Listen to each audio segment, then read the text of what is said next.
Kalau lu ngeliat YouTube gua itu tidak pernah ada yang sama.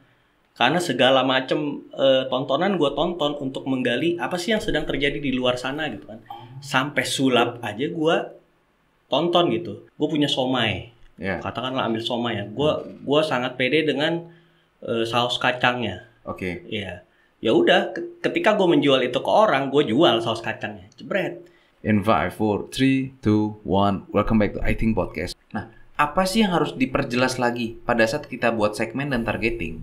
Apa yang harus diperjelas sebenarnya? Apa yang harus diperlakukan oleh para pelaku, penjual dan pedagang di luar sana yang ingin masuk di era digital ini?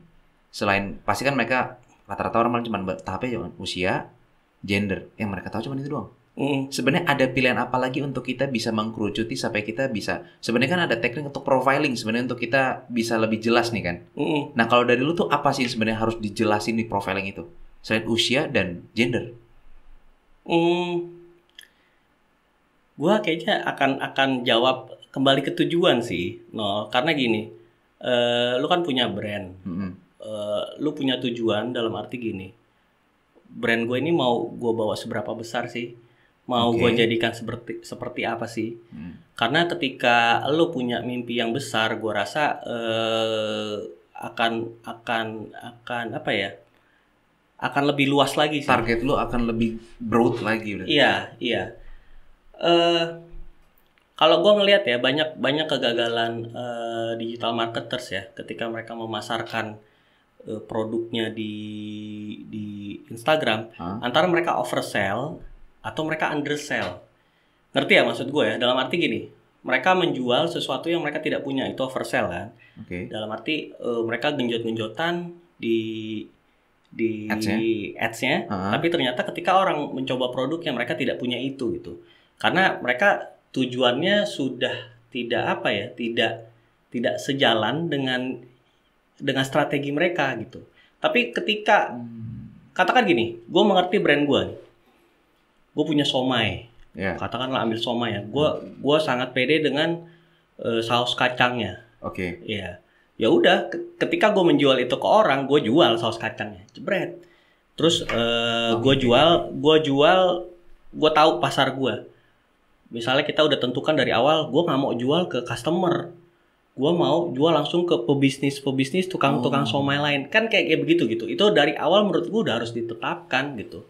Jadi kembali lagi, seberapa mengenal sih lu sama brand lu sendiri? Menurutku sih gitu ya. Jadi itu makanya tertarik juga sih pada saat lu tadi bilang bahwa lu misalkan contoh punya bisnis siomay, rata-rata orang akan nge-branding di siomay-nya ya. Pasti akan adu yang kayak siomay gue lebih ini, siomay gue lebih ini, siomay gue lebih ini. Ternyata salah satu yang bisa kita bikin unik atau kreatif, yang kalau misalkan bahasa lu tadi sebut ngobrol kreatif marketing, kita melihat dari sudut yang berbeda sebenarnya. Kita cari misalnya contoh ya, siomay lu punya apa yang lu bisa kasih orang berbeda? Sausnya ya tetap lu kasih tau jual siomay, tapi ini yang digenjot di sausnya. Menurut gue sih sesimpel lu harus tahu tujuan lu dari awal itu. Ketika lu mau bangun brand lu itu seperti apa yang lu mau jual, apa yang lu mau bangun gitu. Jadi kalau lu ditanya lu mau bangun brand lu seperti apa sih, gua mau bangun brand gue ini supaya brand gue terkenal. Wah, that's general banget men. Terkenal itu seperti apa? Terkenal karena somainya, terkenal karena sausnya, banyak pengertiannya. Tapi lu mau bawa ke arah kemana terkenalnya? Kan gitu. Ini mungkin gua akan kulik lagi lebih dalam karena gini, ini menarik banget sih. Let's say kita ambil contoh tadi lah, siomay, ya kan? Sebenarnya dari kreatif di dunia kreatif lu juga, kreatif marketing, sebenarnya apa aja sih sebenarnya bisa kita highlight sebenarnya? Karena kan selama ini kadang-kadang orang itu mendapat ide itu hanya sebatas misalnya contoh gue jual baju, ya gue brandingin bajunya atau desainnya atau bahannya, sebatas itu. Orang jual makanan, kayak tadi siomay, kalau nggak siomaynya ya sausnya, selesai. Sebenarnya apa lagi sih bisa di highlight sebenarnya? Karena kan orang kadang-kadang udah ke kotak nih, nah udah top. Nah kalau dari lu apa sih sebenarnya? Banyak sih, apalagi menurut gue ya, iklan-iklan yang sukses itu sekarang itu iklan-iklan yang nyeleneh menurut gue. Yang kayak misalnya, oke lah kita ambil contoh somai. Mungkin kalau kita iklanin, wah anak-anak makan somai, ada misalnya gerobak kita lewat, tek, bang sini makan somai, rame-rame, udah nggak heran. Iya. Udah nggak beda. Tapi mungkin akan lebih nyeleneh, orang akan langsung ketangkep, wah ini brandnya something nih, somai baru nih. Ketika lo masarin itu, misalnya lo menampilkan orang berjas, lengkap dengan dasi, aduh gue lapar, lo mau makan apa cuy? Kita pesen somai Steve misalnya. Terus di ruang meeting yang megah, makan somai kita dengan packaging kita yang cakep, bagus gitu kan. Menarik, wah somai yang enak. Ya kayak gitulah. Itu contoh aja. Tapi maksudnya banyak cara iklan-iklan nyeleneh yang bisa lo ciptakan supaya mindset orang itu tercipta. Ini kalau dari yang tadi lo ambil sampel ini, bener nggak sih yang gue tangkap ya? Sesuatu hal yang menarik yang sekarang gue nggak tahu di Indonesia atau di dunia iklan atau itu ada suatu hal yang kontradiktif berarti sebenarnya ya. Ya mungkin orang di masyarakat sudah punya image A, terus habis itu kita buyarin dengan kontradiktif kayak ini kayaknya nggak biasanya nggak gini deh. Ya. Itu yang bikin orang melek ya. Ya sama seperti yang tadi kita baru ngomongin di luar, brand susu itu Oh tadi. iya. dengan naganya itu kan. Nah, itu kan kontradiktif sekali ya. Dan jujur Tapi aja. orang ingat malah. Iya itu. Jujur aja itu aja di luar nalar gue, di luar pemikiran gue yang. Lu yang udah di industri itu aja masih menangkap tuh. Betul. Mungkin dia udah lebih lama gitu, udah lebih out of the box banget gitu. Nah kayak gitu sih, lu harus memang kreativitinya di situ juga harus main kan. Apalagi kalau memang lu mau memperdalam kreatif marketing, which is menurut gue itu juga penting ya di digital marketing. Jadi ya memang harus diasah terus sih menurut gue. Cari ide-ide yang menarik lah. Nah, lu kan di industri kreatif marketing, oke? Sebenarnya apa sih yang menjadi apa menjadi suatu pakem-pakem lo atau menjadi sumber inspirasi lo untuk masuk di industri ini? Karena kan nggak semua orang kan bisa masuk industri ini, tapi banyak orang yang pengen. Karena satu mungkin keterbatasan biaya yang nggak bisa hire orang kreatif, tapi dia mencari ide terus berusaha tapi nggak dapet. Nah, apa sebenarnya yang tips mungkin lo bisa kasih kayak buat orang yang mungkin kalau lagi bingung sekarang harus ngapain? Lo pasti kesel sama jawaban gue. Apa? Baca udah. Apa? Baca apa misalnya? Baca berita. Apa yang sedang terjadi di luar sana, ya lo baca. Oke. Lo gali semua apa yang ada di luar sana, ya lo manfaatkan itu jadi sumber inspirasi lo. Gue sih gitu ya. Jadi misalkan let's say contoh lu berarti harus sering kayak liat Instagram tuh iklannya lagi apa sekarang happeningnya. Di masyarakat nih sekarang lagi happening apa, itu yang lu tarik untuk jadi iklan ya? Yes. Karena kalau lu ngeliat kan YouTube itu algoritmanya adalah ketika lu buka video ini, maka nanti ketika lu buka suggestion. Ya, ada suggestion yang based on what you have watched. Right? Jadi YouTube akan ketika lu balik ke YouTube akan menampilkan berdasarkan video-video yang udah lu pernah tonton. Kalau lu ngeliat YouTube gua itu tidak pernah ada yang sama. Karena segala macam tontonan gua tonton untuk menggali apa sih yang sedang terjadi di luar sana gitu kan. Sampai sulap aja gua tonton gitu. Karena dengan cara sulap aja orang bisa berkreasi gitu, apalagi dalam dunia pemasaran ya. Misalnya tiba-tiba main tangan blut, produk lu nongol. Produk lu hilang. Itu bisa jadi misalnya jadi. Jadi gue ibaratnya apa ya? Semua ide kreatif, sumber inspirasi lu itu lu bisa dapetin di mana aja nol. Tapi yang penting lu mau baca, lu mau cari informasi itu, lu mau nonton, cari informasi itu. Berarti sesimpel berarti kalau yang lu kasih tau ini nyeleneh sih sebenarnya. Cuman kayak ya lu sering kalau orang-orang udah sering buka Instagram, orang-orang udah sering nonton YouTube, cuma mereka nggak sadar apa mereka tonton, mereka hanya cuma menikmati, penikmat. Yes. Sedangkan kalau kita mau itu kita telah kita sebagai seorang observer, banyak ilmunya. Banyak sebenarnya bisa kita ambil. Banyak ilmunya, banyak idenya, banyak hal-hal kreatif, apalagi ya, gue jujur aja orang Indonesia itu mungkin dari semua platform yang pernah gue ini cari tahu, ya udahlah orang Indonesia itu udah orang paling kreatif lah sedunia menurut gue. Apa aja mereka bisa jadikan menarik dan lucu, mereka bisa kemas itu jadi baik gitu. Dan ini juga gue nggak tahu sih behaviornya, cuman kalau gue lihat di Indonesia itu sebenarnya tingkat keponya kan tinggi banget ya. Yes. Jadi sebenarnya emang agak relevan dengan apa yang lu bilang ya. Pada saat lu bisa up to date dengan berita sekarang atau apa happening sekarang, lu sautkan dengan iklan atau ads lu pengen keluarin, itu lebih cepet naik ya. Dibanding lu mikirin capek-capek konten, gue harus bikin apa, gue harus ingin menyampaikan informasi apa. Sebenarnya itu bisa salah satu strategi kayak, ya lu pakai apa yang ada sekarang, teknik-teknik apapun yang lu baca, lu nonton kontradiktif, ya lu coba aja. Iya. Ya lu angkat aja, maksudnya dan itu sebenarnya sudah banyak terjadi ya, apalagi di luar dunia advertising yang lebih besar di luar sana gitu, kayak kemarin kita udah lihat ya Burger King dan McDonald's. Ya. Ya kayak gitu kan, nyeleneh kan. Padahal mereka sebenarnya mau memasarkan diri mereka sendiri gitu, tapi mereka menggunakan brand lain, brand kompetitor malah. Bahkan Iya. Sebegitu nyelenehnya gitu kan. Nah, menurut gua justru itu yang akan bisa berhasil, ide-ide kreatif yang seperti itu, karena kecenderungannya konsumer itu tidak lagi tidak lagi menikmati sesuatu yang mereka sudah tahu bahwa somai itu pasti datangnya dengan saus kacang gitu, atau somai itu pasti akan ada kecapnya gitu. Mereka tidak lagi mencari hal yang seperti itu gitu, tapi mereka mencari hal-hal yang seperti kayak somai itu ternyata bisa dikasih cabai hijau misalnya. Itu mereka langsung akan bisa hal-hal yang di luar nalar itu sih menurut gue yang bisa masuk ke dalam pemikiran mereka. Iya. Oke. Dan itu juga berarti berhubungan seberapa lu paham juga dengan apa yang lu jual yang tadi lu bilang ya. Yeah. Semakin lu banyak tahu tentang apa yang lu jual, berarti lu juga akan tahu bahwa image dari misalnya contoh makanan. Lu tahu image makanan lu ini seperti apa, dan dari lu tahu itu lu tinggal cari kontradiktifnya, tinggal lu cari nonton video kayak Instagram kayak yang lu bisa matchin itu ya. Iya. Yeah. Tadi gue mau ngomong pemasaran itu dunia yang luas, kalau menurut gue segala macam hal bisa lo pakai itu untuk memasarkan barang lo, produk lo gitu kan. Nggak harus digital malah menurut gue, hanya dengan bermodalkan misalnya lo modal suruh orang ini jalan-jalan satu komplek dengan misalnya pakai poster di punggungnya gitu, tapi dia jalan dia seakan nggak menyadari ada poster di belakangnya gitu kan. Satu komplek mungkin tahu, si Arnold jualan bakmi nih, beli aja di situ daripada keluar komplek kita nyari bakmi.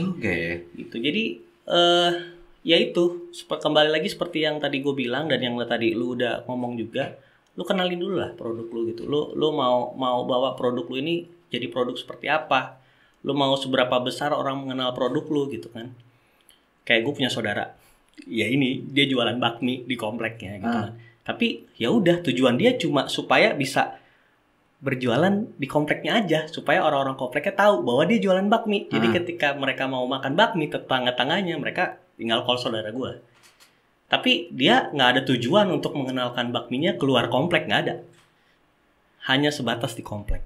Menurut gue itu sudah strategi pemasaran yang strategi penjualan yang baik. Karena dia tahu apa yang dijual dan dia tahu mau dibawa kemana apa yang dia jual. Yes. Berarti segitu pentingnya ya, maksudnya kayak pada saat kita buat bisnis itu goals itu luar biasa penting banget di awal sebenarnya. Iya. Itu akan hubungan dengan strategi marketing, pemasaran segala macam itu akan ada di situ tuh. Konten segala macam akan hubungan ke sana ya. Betul. Karena kecenderungannya kalau orang udah, mohon maaf ya, bermimpi besar, jadi mereka terkadang suka oversell. Terus kalau kadang mereka sebenarnya atau kebalikannya, mereka punya produk yang bagus tapi mereka tidak menyadari bahwa mereka punya produk yang bagus. Akhirnya apa? Mereka undersell. Akhirnya apa? Dua-duanya tidak menciptakan brand awareness.